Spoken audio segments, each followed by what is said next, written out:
Bonjour, je m'appelle Stéphane Côté, enseignant et auteur du livre Pratique gagnante et pédagogie 3.0. Aujourd'hui, ça me tente de vous parler du chapitre 3 sur la gradation des interventions en pédagogie 3.0. Donc, le fil conducteur aujourd'hui, ça va être les interventions afin d'améliorer les transitions dans la classe et peut-être les élèves qui parlent un peu trop. Alors, avant de commencer, il y a quelques concepts que j'aimerais mettre au clair avec toi. La première, c'est que les élèves courent après le succès. Puis quand on vit un succès en quelque part, on est porté à répéter ce qu'on a fait qui a amené le succès. Quand on a du plaisir, on est bon en maths, on a le goût de faire des mathématiques. Donc, au niveau du comportement, ça va être la même chose. Puis à l'inverse, quand on vit des échecs, on est porté à s'en aller dans des processus de fuite. Donc, on va voir des élèves qui vont se désengager ou des élèves qui vont avoir des comportements dérangeants qui vont apparaître. Donc, ils sont en train de fuir quelque chose. Philosophie numéro 1. Philosophie numéro 2, on va voir que la gestion de classe, c'est un équilibre qui est un peu précaire, sur lequel il faut qu'on travaille souvent. Mais les deux gros morceaux, les deux éléments les plus payants, ça reste la rigueur, donc la capacité à être constant dans ses interventions. La gradation va nous aider avec ça. Puis l'autre élément qui est super payant, c'est d'avoir toute plein de complicité. Puisque si les élèves ont du plaisir avec nous, si les élèves nous admirent d'une certaine manière, il va être porté à plus s'engager, puis à plus faire ce qu'on leur demande de faire. Tout ça, si c'est supporté par une opportunité de se reprendre, c'est les élèves qui vont avancer dans notre gradation, vont avoir la chance de se reprendre, à ce moment-là, on va avoir plein de choses en place qui vont être vraiment gagnantes.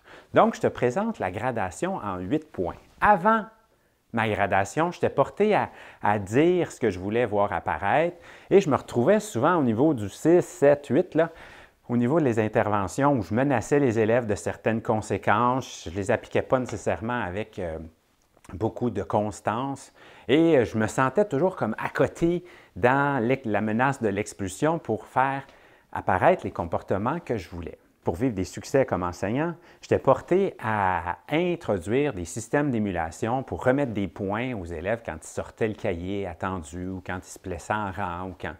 Et là, je me suis mis à réfléchir, je me suis dit, je ne pense pas que c'est une bonne idée, vraiment, d'avoir des systèmes où la sortie d'un cahier amènerait une récompense, où se placer en rang de façon respectueuse amènerait aussi des récompenses. Donc, je me suis dit, OK, il faut que je mette en place quelque chose, puis c'est la gradation. Donc, l'élément numéro 1, si on se retrouve avec des élèves qui sont bavards ou des transitions qui ne sont pas au point, on va commencer par enseigner le comportement qu'on veut voir apparaître. Alors, aujourd'hui, je ne suis vraiment pas satisfait. Quand je vous demande de sortir un cahier, ça prend trop de temps. Donc, je vais te remontrer, élève du 501, comment t'y prendre. Même s'il y en a plein qui savent comment, on va juste se rappeler les étapes. En 4 étapes faciles, les voici.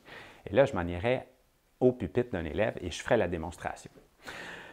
Étape numéro 1, rouvrir le pupitre. Sortir le cahier qui est demandé ici à la page.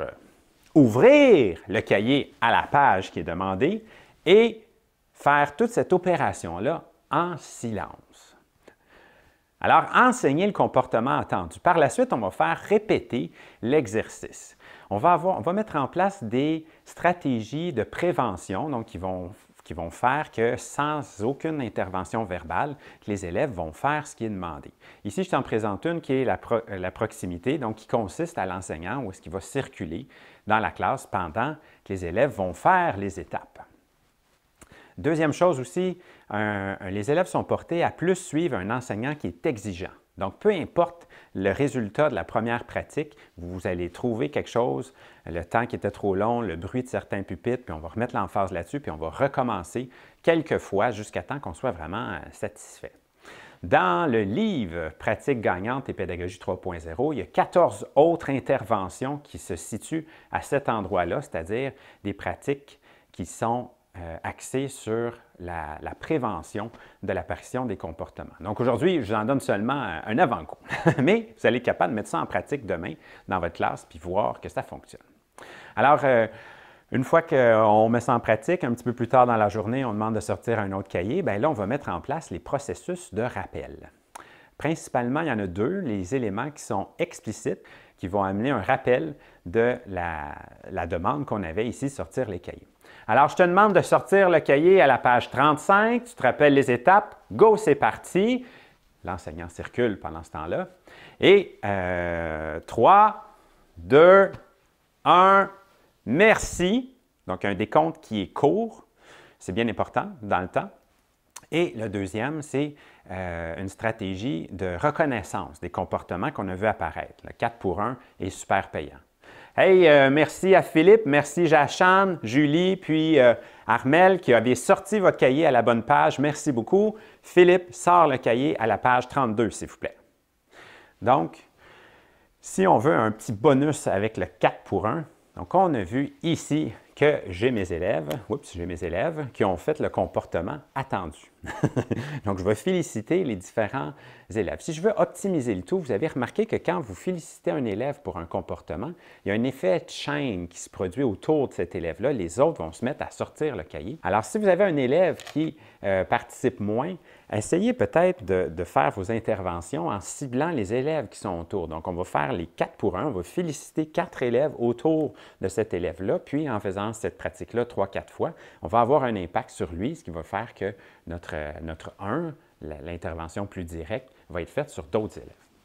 Alors, il y a 12 autres interventions sur les processus explicites qui vont nous permettre de faire des rappels. D'autres interventions aussi de reconnaissance, il y en a 4 dans le livre. Alors là, je vais me retrouver après 2 ou 3 jours avec la situation suivante. Je vais me retrouver avec 3, 4, 5, 6 élèves qui ne feront pas le comportement attendu. Ils vont encore niaiser quand je vais demander de sortir les cahiers. Donc, la récupération comportementale, à quoi elle consiste? Elle consiste, dans le fond, en une rééducation du comportement, mais seulement avec ces élèves-là. On serait porté à la faire à la récréation ou à un moment où les autres ne sont pas présents, mais en fait, si on veut avoir un effet optimal, bien, vous le faites devant les autres élèves. Qu'est-ce que j'entends par ça? C'est que vous allez exiger que vos 6 élèves sortent le cahier, puis pendant ce temps-là, vous donnez une petite récréation aux autres élèves. Vous faites répéter 1, 2, 3 fois, et là, vous allez voir que parmi les 6 que vous faites faire l'exercice de sortir le cahier sans faire de bruit, et vous allez remarquer que 2, 3 élèves se mettent à faire le comportement approprié. Ces élèves-là, devant le petit groupe de 6, vous leur dites, OK, vous 3, vous pouvez retourner dans la classe dans la période libre. Je vais continuer à travailler avec les élèves qui ne font pas le comportement attendu. Donc, pourquoi le faire devant les autres élèves? En fait, c'est pour envoyer le message clair que si l'élève se reprend, si l'élève modifie son comportement, bien, on n'a pas besoin de continuer. Donc, il ne faut pas que ça soit une conséquence, c'est plus un réapprentissage des comportements. Et là, on se retrouve avec 3 élèves irréductibles qui continuent à ne pas obtempérer quand on demande, dans l'exemple ici, de sortir des cahiers à la bonne page. Donc, le point 4, c'est soutenir l'engagement. On va avoir une petite discussion peut-être avec ces différents élèves-là, puis on va se dire, bien, dans quelle situation que l'élève produit le comportement qu'on souhaite voir apparaître dans d'autres situations. Bon, alors, Philippe, Julie, puis Armande, là, venez ici, s'il vous plaît. OK, là, j'ai un problème. Quand vient le temps de sortir les cahiers, bien, c'est toujours pas fait. Je vous ai donné un petit cours supplémentaire. C'est encore difficile pour vous. Donc, là, ce que je veux savoir, c'est que j'ai remarqué que vous 3, là, quand je vous demande de sortir le cahier en univers social, vous l'ouvrez super vite.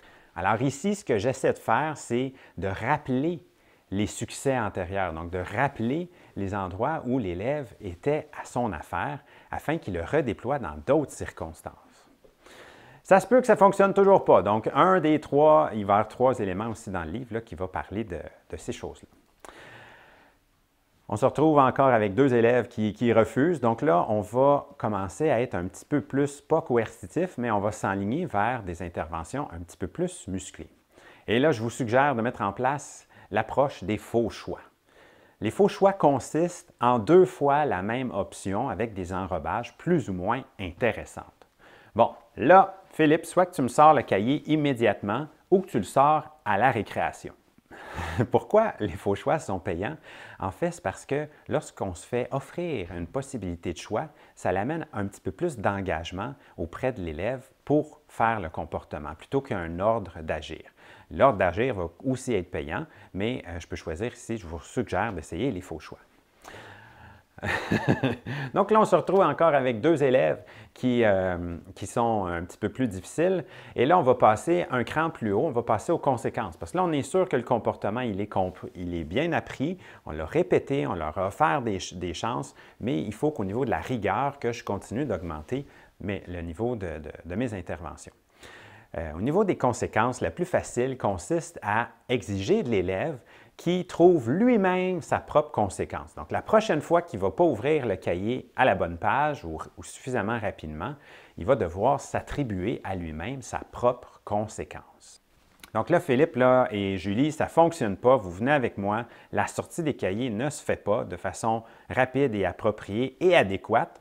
Donc, vous allez me trouver une conséquence. Donc, la prochaine fois que vous n'allez pas mettre en pratique ce que je demande, si ça prend trop de temps, vous allez devoir vous attribuer, faire votre propre conséquence. Cette conséquence-là, tu vas aller le marquer à la page 13, la page 13 de ton agenda. OK? Tu le vois en bas de la page 13, puis tu l'indiques à cet endroit-là. Pourquoi je demande aux élèves de l'écrire à la page 13? En fait, c'est que je veux avoir une certaine complicité avec les élèves, parce qu'on a vu que les éléments de complicité amenaient plus d'engagement. Ce qui veut dire qu'un peu plus tard dans la journée, lorsque l'élève ne sortira pas le cahier, je vais lui dire « OK Philippe, à la récréation tout à l'heure, tu vas rester, puis tu vas faire la conséquence qui est à la page 13 de ton agenda. » Donc, il n'y a personne d'autre dans la classe qui sait ce qui se passe à la page 13 de Philippe, mais ici, j'ai mis en place la complicité qui va, et j'ai aussi mis un délai dans l'application de la conséquence. À la récréation, tu vas rester et tu vas faire ta conséquence de la page 13. Ce qui va se produire, c'est que l'élève va sûrement changer son comportement. Il va se mettre au travail, il va se mettre à la tâche et quand va arriver la récréation, je vais lui offrir la chance de se reprendre. Puisque le comportement a été changé, l'application de la conséquence n'est plus nécessaire. Donc, ici, ce que je favorise dans le fond, c'est la chance de se reprendre, puis c'est ce que j'appelle la négociation comportementale. La négociation comportementale, c'est quand l'élève produit le comportement attendu et grâce à ce changement de comportement, à ce moment-là, l'élève n'aura pas la conséquence qu'il va obtenir. Ce qui est très différent d'une négociation normale où l'élève va essayer d'argumenter ou encore l'enseignant va dire « OK, je te laisse une autre chance ». Ça, c'est de la négociation verbale qui démontre peu de rigueur dans l'application de nos interventions. Donc, négociation comportementale, on met un délai et l'élève a la chance de se reprendre. Puis si à l'intérieur du délai, le comportement a changé, la conséquence n'a plus lieu d'être. Donc là, on a mis en place plusieurs interventions. Il nous en reste un irréductible, cet élève-là. Peu importe qu'est-ce qu'on met en place, les punitions, il sera en même à se donner ses propres punitions. Puis si le comportement ne change pas, on passe au stade numéro 7 pour cet élève-là. Le stade numéro 7, ça s'appelle la fonction du comportement. En fait, c'est se questionner à qu'est-ce que cet élève-là gagne, c'est quoi son succès à lui. Alors, si par exemple un élève refuse de s'engager, tout le temps qu'il brette à sortir son cahier, à attendre que vous fassiez plusieurs interventions sur lui, lui, ce qu'il gagne, c'est qu'il n'est pas en train de faire la tâche. Ou encore, qu'est-ce qu'il est en train de fuir? Qu'est-ce qu'il est en train de fuir? Puis essentiellement, l'élève réagit à une situation. La majorité du temps, la situation, elle est académique. Donc, le jeune, ça se peut que ce jeune-là soit très prompt à ouvrir un cahier en univers social, par exemple, mais qu'il refuse systématiquement ou même déchire des pages dans le cahier de mathématiques.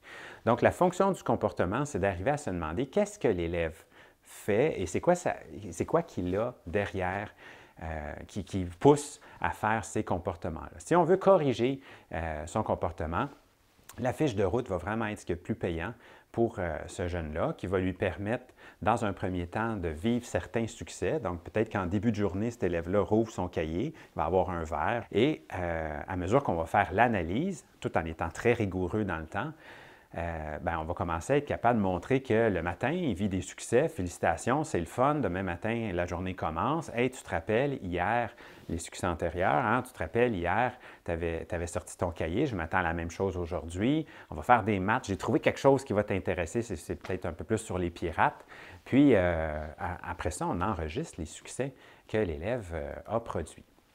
5 autres éléments là, qui sont dans le livre, toujours dans cette catégorie-là de la fonction du comportement, pour vous aider à voir apparaître les comportements que vous voulez voir, puis les voir se maintenir. C'est certain que les processus 1 et 2, les méthodes préventives, restent présentes tout au long. Donc, à toutes les fois qu'on demande une prise de rang, bien, on va commencer à être proche. On va commencer à faire des décomptes qui vont être courts. On va encourager les élèves qui font ce qui est attendu.